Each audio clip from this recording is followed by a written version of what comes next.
Have you ever found yourself thinking, oh, this shoot could be so much better, or I know I could do so much more on this shoot? If the answer is yes, today I'll share 7 tips that will take your stock photo shoots to the next level. So we all have this feeling sometimes that we can do so much more on the shoot, or that the shoot was not as good as we wanted. Of course, there are always things to improve there. So I hope my tips will help you to minimize those thoughts and to make your lifestyle photo shoots more successful. So without further ado, let's jump into it. And yeah, I have to confess that I'm also still failing with these tips, but yeah, I'm getting better and better. Okay, tip number 1, plan your photo shoots. So this is probably the most important tip that will help you to achieve more on your photo shoots. We needed quite a long time before we started to properly plan our shoots, and sometimes I still go on a shoot without a plan. But that's not the way to do it. When you plan your shoot, you know in advance what you want to do on that shoot, and that way you won't lose time on location to think about the concepts, what will you shoot, which props you'll use, and things like that. You'll focus more on shooting than all the other stuff. So think about the location, angles, parts of the location you want to shoot in, and what will you shoot there. Also create a shot list, and when you do that, think about all the props you'll need to make the scene believable. That will also help you to avoid forgetting important items on the day of the shoot. Having a shoot plan will also help you to do more and jump from one scene to the other much faster, because you won't have to think about things you want to do next. And I have a whole video about how we plan our shoots, so if you're interested, I'll link it up here and also down in description. Okay, tip number 2.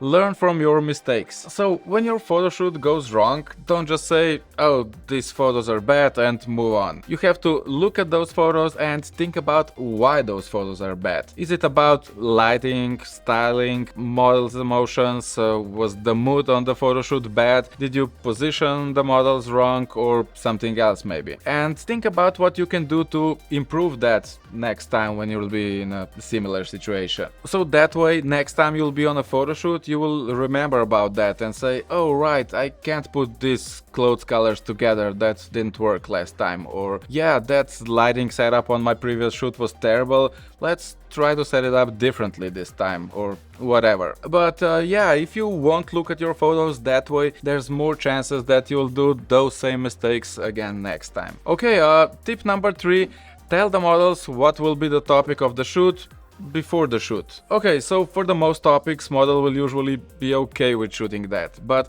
sometimes you want to shoot something that they won't be comfortable doing. So let's say you want to do a shoot about people picking up trash, or maybe you want to do a shoot on a garbage dump. Well, maybe some people won't be comfortable shooting that. Or maybe you want two people to act as a couple, holding hands, embracing, and things like that.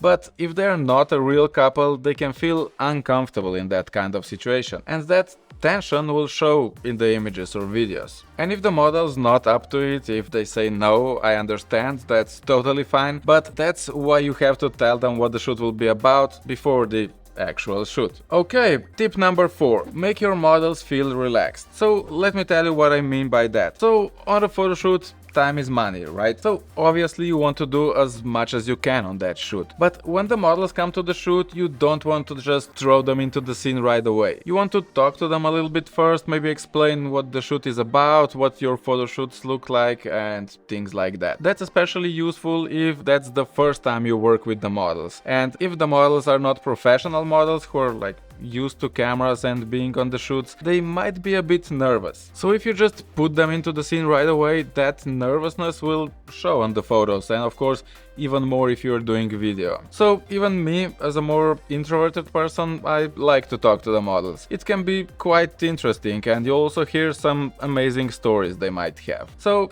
treat them more like friends than just people who are working for you. But of course, don't do it for too long, because you just don't want to spend half of the shoot talking instead of shooting. You just have to find that sweet spot. Oh, and if you're enjoying this video so far, click on that like button down below, because apparently it helps the algorithm to show it to more people. Okay, tip number 5. Shoot more than one person. So what I realized is that shooting one person is the hardest.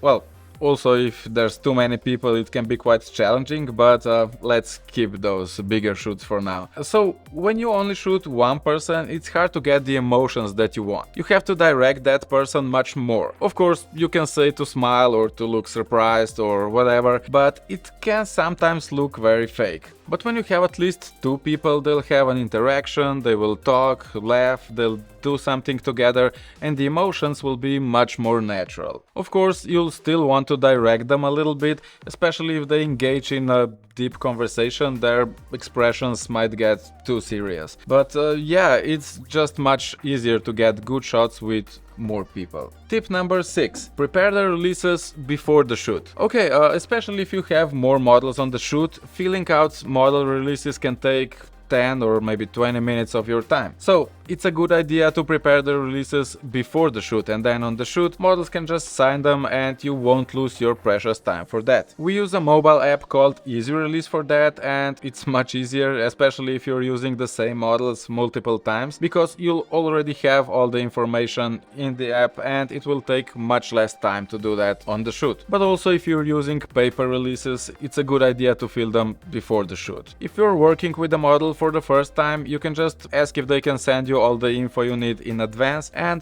that will help you to save time on the shoot. Also, I have a friend that uses Google form that he created for that, and it works great for him. Also, if you want to know more about model and property releases, I have 3 videos about what they are, when you need them, how to fill them and all that, and I'll link them down in the description. Tip number 7. Check the location before the shoot. So yeah, when you go to the location before the shoot, you can think about all the angles and parts of the location you want to shoot in. You'll also see how bright the location is, will you need any lights or will the natural light be enough, and also where you will position the lights if you'll need them. You can also check where you'll be able to leave yours and model stuff on the shoot, so it won't be in your shots and you won't have to move it around while you're shooting. And because you'll know what the location looks like, you'll be able to make a more detailed shoot plan, which again leads to saving time on the shoot. Okay, there are probably more tips, and also if you have any, put them down in the comments, and if I come up with some more, I'll do another video. I hope this video was helpful, and if you want some more beginner tips about stock photography, check out this video here, or maybe some other video on my channel, and stay awesome, keep shooting, and